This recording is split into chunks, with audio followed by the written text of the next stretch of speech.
ఒంటిమిట్టలో వెలిచిన ఆంధ్ర భద్రాద్రి శ్రీ కోదండరాముని బ్రహ్మోత్సవాలు ప్రారంభమయ్యాయి. గతంలో ఉత్సవాల సమయానికి డెకరేషన్ పనులు పూర్తిగా ముగించేవారు.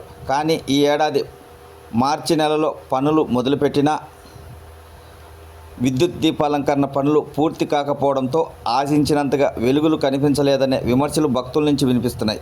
ఇంతవరకు ఆలయ పరిసరాలలో పనులు పూర్తి కాకపోవడం గమనార్హం. రామాలయం పరిధిలోని భక్తుల విశ్రాంతి భవనం దగ్గర ఉన్న వాహనాల నిలుపుదల పార్కులో సలువు పందిళ్ళు పూర్తి కాలేదు. అదే పరిధిలో ఉన్న రోడ్డు పక్కన విద్యుత్ అలంకరణ చేయకపోవడంతో బోసిపోయింది. అన్నదానం దగ్గర నుంచి దక్షిణం వైపు పైకి వెళ్ళే రహదారికి ఇరువైపులా సలువు పందిళ్ళు వేయలేదు, డెకరేషన్ వేయించలేదు. రామయ్య ఉత్సవాలపై అధికారులు నిర్లక్ష్యం కొట్టొచ్చినట్లు కనిపిస్తుందని భక్తులు ఆవేదన వ్యక్తం చేస్తున్నారు.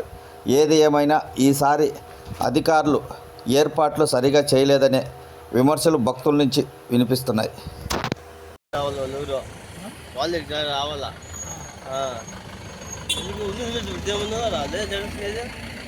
ఖర్చు పెట్టారు 5 కోట్లు వచ్చింది లెక్క పెట్టండి. ముందు ఒక ఎత్తే కదా 3 కోట్లు ఖర్చు 5 కోట్లు 3 కోట్లు ఏది 1 కోట్లు లెక్కలు పెట్టరా.